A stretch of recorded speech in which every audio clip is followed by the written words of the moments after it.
So yeah, I don't know if you guys can tell, but we're going to be talking about some Fleetwood Mac today.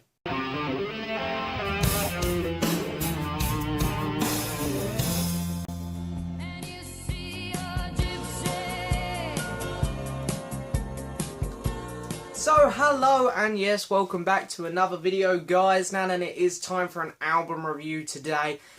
Pretty exciting because I didn't know who to review today. I wanted to do an album review, but I was thinking, who am I going to do?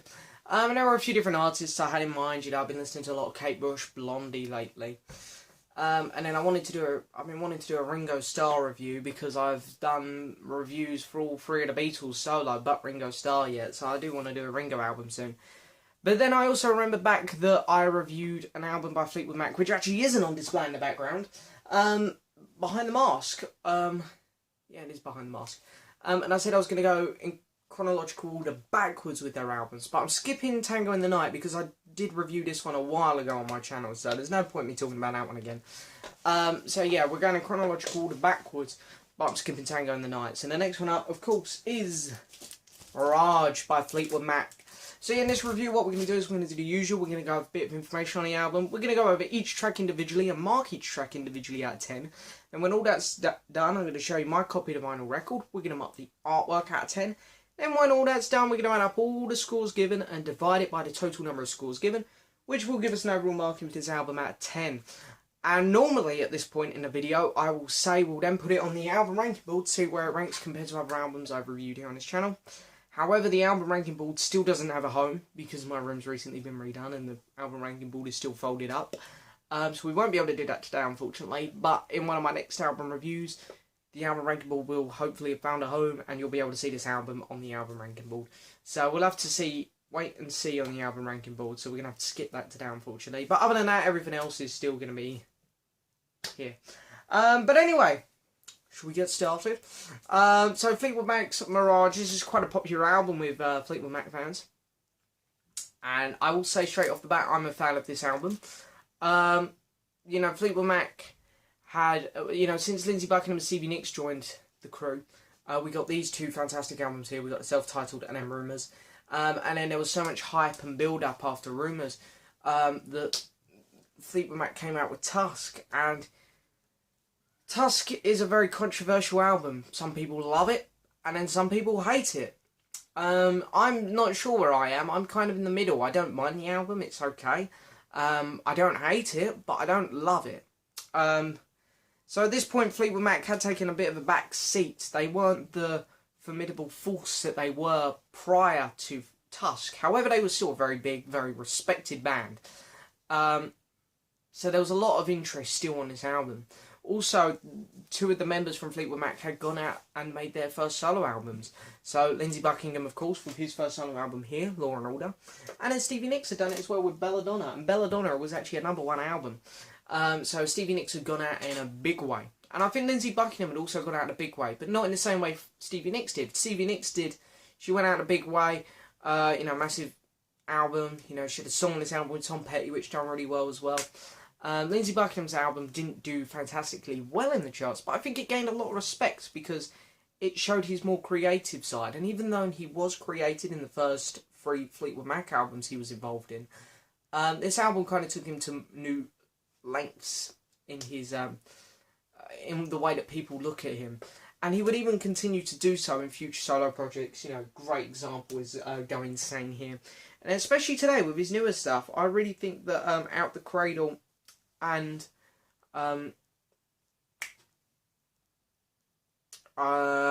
Seeds We Sow, nearly forgot the name of it. Them 2 albums show how talented Lindsey Buckingham is completely.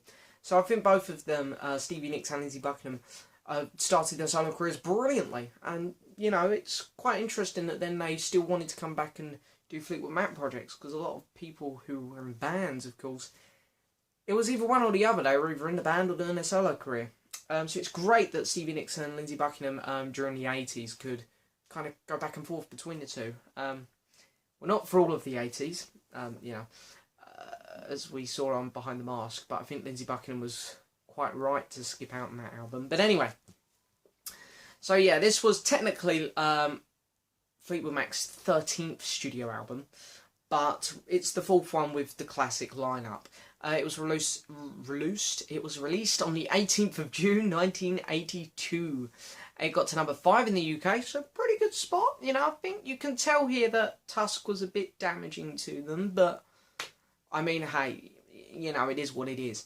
But it did hit number 1 in the US, so clearly Tusk wasn't that damaging there. So, you know, as I say, Tusk, it's a very controversial album, and it will be the next Fleetwood Mac album I talk about. So we'll save the Tusk talk for then, but all I'll say is on the matter is I don't mind the album, I think it's okay. So yeah, and the band was a lot more relaxed with this album, I think. I think they felt so much pressure on previous projects, especially, you know, with Tusk, and then the tour. You can just see my tour LP up here. And then I also have here, which I'll just quickly show you, because my camera's not quite catching it, it's the Record Store Day Mirage, which is also fantastic. I'd highly recommend that as well. Yeah, I've got the tour live LP just there as well. And I think the band felt a lot of pressure for that tour and the album Tusk. So I think this album, they went in a lot more chilled out. And yeah, each album kind of had a different feel to them. It's kind of interesting. The first Fleetwood Mac album was like, hey, very fresh. They were all having a great time. Rumours, we all know the story of Rumours. The band was very discombobulated, yet they put out a fantastic record. There's a lot of pressure for Tusk. Whereas this one, they just went in more relaxed, I think. You know, just ready to have a better time. And I believe we got 11 tracks on here, 6 songs on each side, so let's get started. So the opening track is called Love in Store, and this song opens the album strongly, really well. It's a really good song. It's Christine McVie's song. It has a really nice, chilled, calm vibe to it, which really this whole album kind of carries. Stevie and Lindsay come in for the chorus perfectly, you know, and they really lift the chorus up, and it sounds fantastic. And overall, it is just a very enjoyable song. The lyrics, you know, a lot of the lyrics on this album are very kind of simple, I guess. But, you know, it works for this album. It's good. It's an 80s album. You can tell with this album they are going a bit more mainstream, which is fine. Everyone was doing it. And some artists did it really well. You know, Fleetwood Mac is a good example. You know, this album and Tango in the Night worked well in the 80s. And some artists just didn't do it too well in the 80s. Elton John. In my opinion, of course. But anyway, Love in Store is a good song. It's a chilled out vibe. I love how Lindsay and Stevie both play off Christine McVie's vocals in the chorus. And yeah, it's a really nice Christine McVie song. So I'm going to give this song an 8 out of 10. Then we got Can't Go Back, which is a very different tone. Not just to Love in Store, the track which we've just had. It's a different tone to anything Fleetwood Mac's really done, in my opinion. It has a really unique feel to it, which sounds fantastic. Of course, it's a Lindsey Buckingham song. Lindsay's vocals on this one are they're great. I'm not going to say they're his best vocals on this album. There's one song where Lindsay's vocals just shine, in my opinion, but we'll get there. But, you know, really good vocals from Lindsay. The guitar work is, it's great. And I think the guitar work really shines, and it hints at what's to come on future solo projects, because Lindsay always tones his guitar work down, I find, for collaboration projects, because, for example, his last studio album, Seeds We Sow, his guitar work was incredible. And then for this one here that he's just done with Christine McVie, he really toned it down and just went more commercial. So I find that with his solo projects, you really get a feel for his guitar work, how good he is. And this song kind of hints at it. So for that reason, I'm going to give this song a high score as well, but it's going to be another 8. It's a good song. And we get a track called That's Alright. And it's the first Stevie Nicks track on the album, and I really found that Stevie Nicks carried the album Tusk. She had the better songs on that album, in my opinion.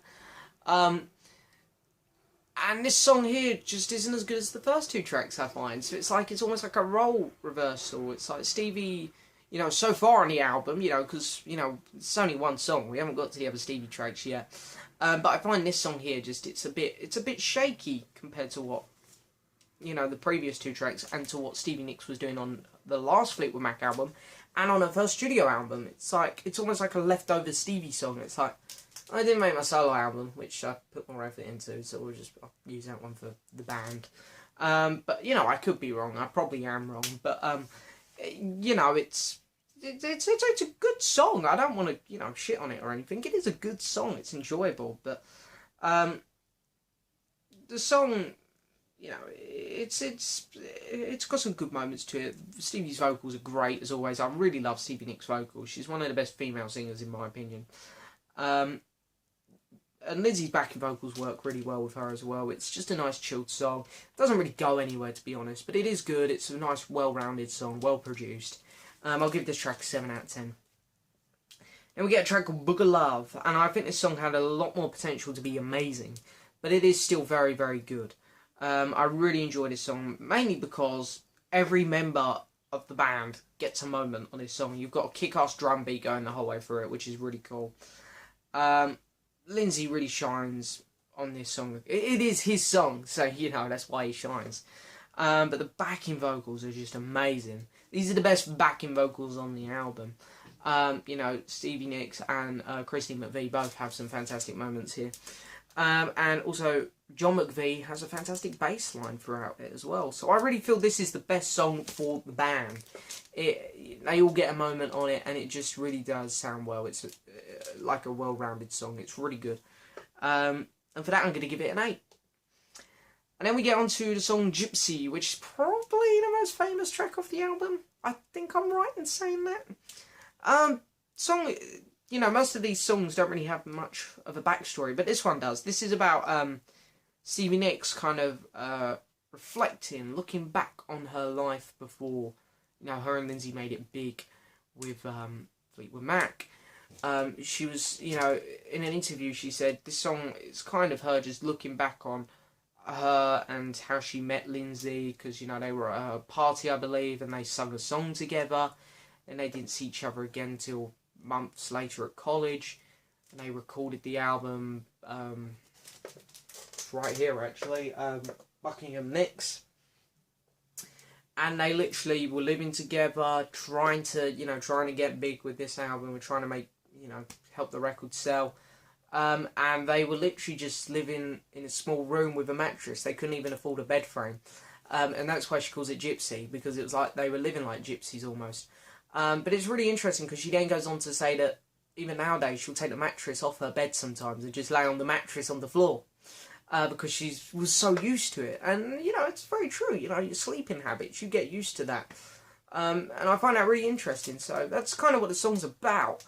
But the song itself, it's a really good Stevie Nicks track. That's what it is. It's really good. Great vocals all the way through. And there isn't much to it, to be honest, I don't think. I'm not going to go out my way and say it's one of the best songs ever, because I don't think it is. And the fact that this is the standout track of the album kind of shows what this album's like overall. It is a really good album. I don't want to, you know, put it down at all, because I really do like the album. But it is just a pretty fair, easy listening track again, which is what the whole album's about, really, for me.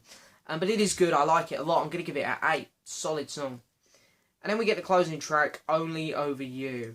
And this is the one song on the album which I have a couple problems with. As I say, all the other tracks on here I find are really easy listening. I just really enjoy them. This track I do have a few issues with. It's finally another Christine McVie song, and I really like the Christine McVie opens side 1 and closes side 1. I think that's really cool. I like that. However, the song feels a bit flat, almost. A bit underwhelming. It's like it had potential. I really liked where they were going, but I don't know, there was something missing. It just felt a bit empty.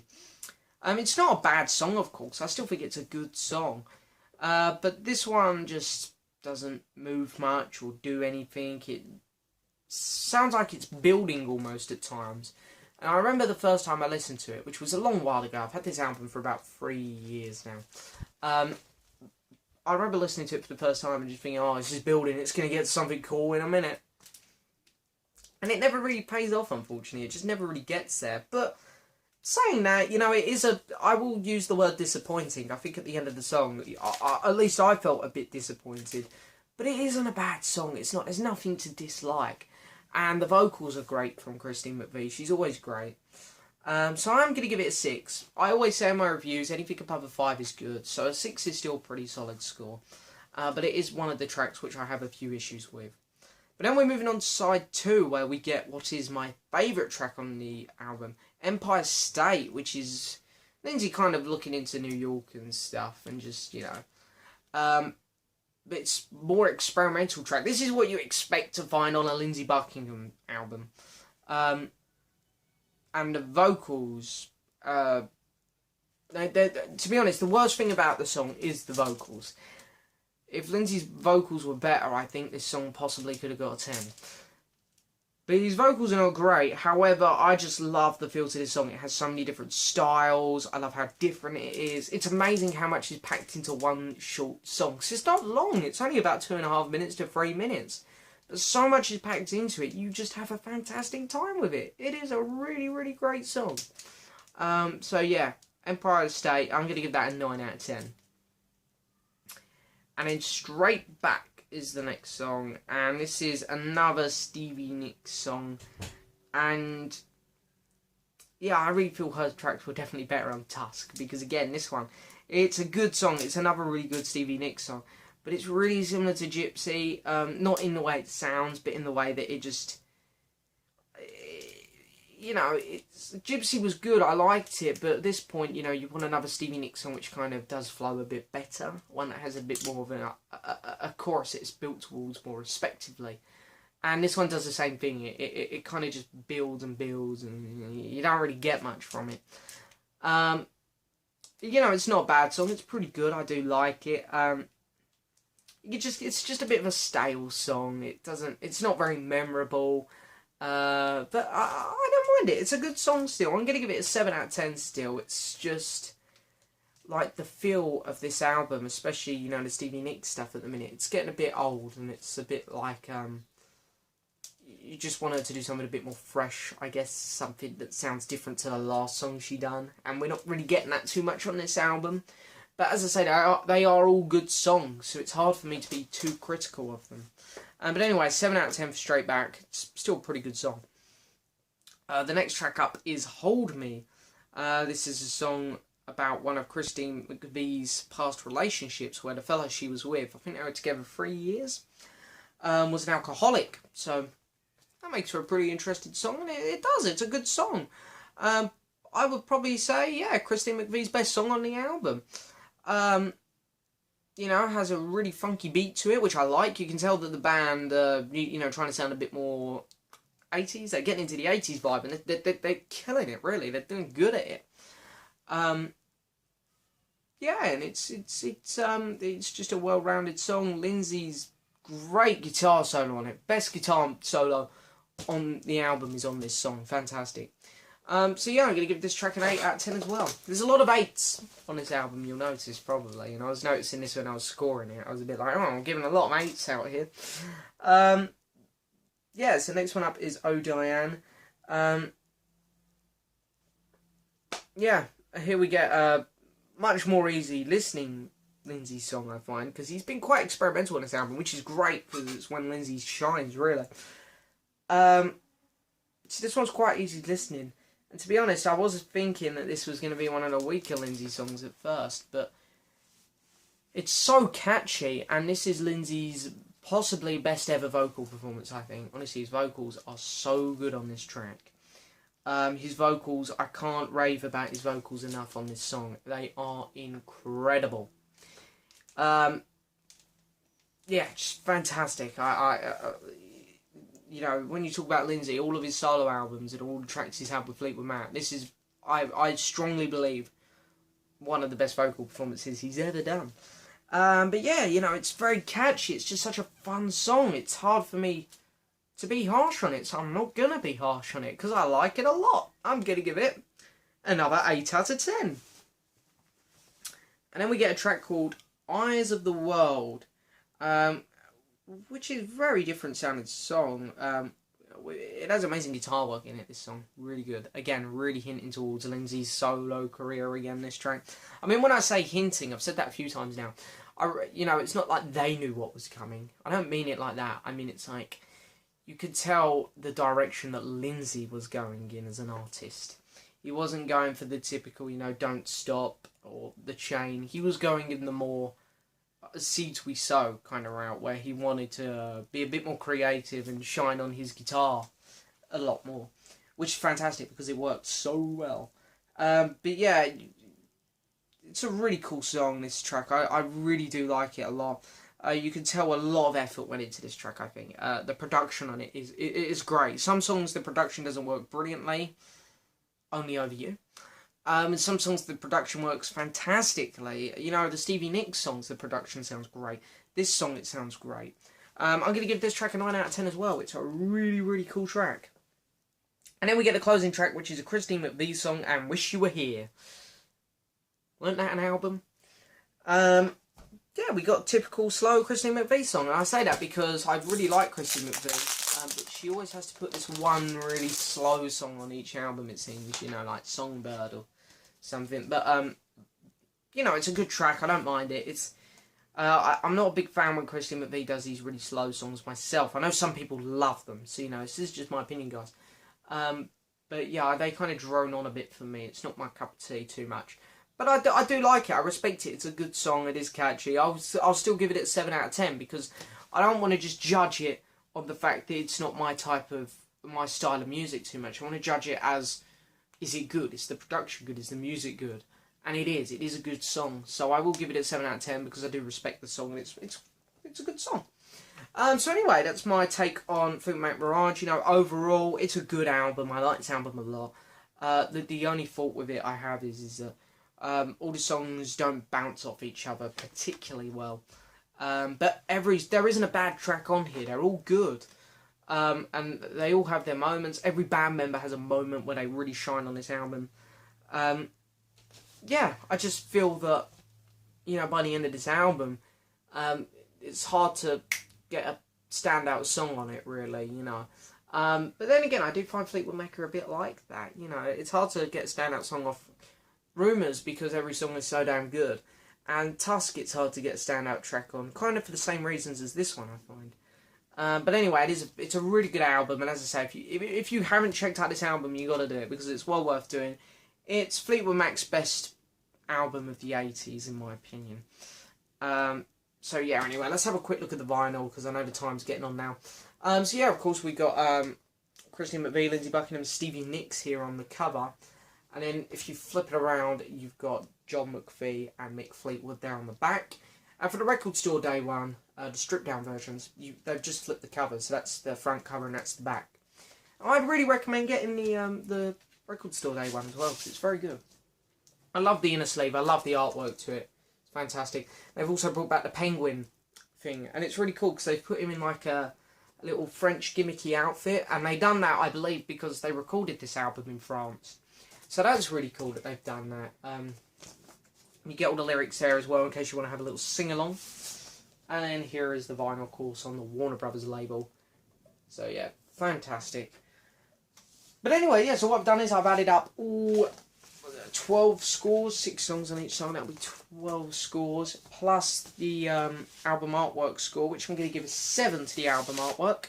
So that's 13, so I've added up all 13 scores and divided them by 13. This album out of 10 is going to get a 7.7. And I was really happy with that, because, you know, sometimes I had these scores up, and I just go, really? Oh, that seems a bit high. And it's like, well, I've graded it, so it must be that. But no, I was generally thinking this album deserves a high 7 to a low 8. So I'm really happy with that, 7.7. I'm going to stick with that. It's a good score for this album. It's a good album, guys. If you haven't checked it out, make sure you do it. You've got to have it in your collection. It is just all round a really good album, and you can have a lot of fun with it. I have a lot of fun with it. You know, really good album. So yeah, thank you very much for watching, guys. Please hit the subscribe button. Oh, the voice is going. I haven't got a drink here, so that's why that's happening. Please hit the subscribe button, like the video, leave a message. And also, if you want to follow me on Twitter, there is a link in the description to my Twitter account, where I've been doing a new series where I do my song of the week. And you guys can just see what I'm up to and what I'm listening to and what I'm watching. All that kind of stuff, you know, Twittering. So yes, thank you very much for watching, guys. And I'll see you next time for another video. Maybe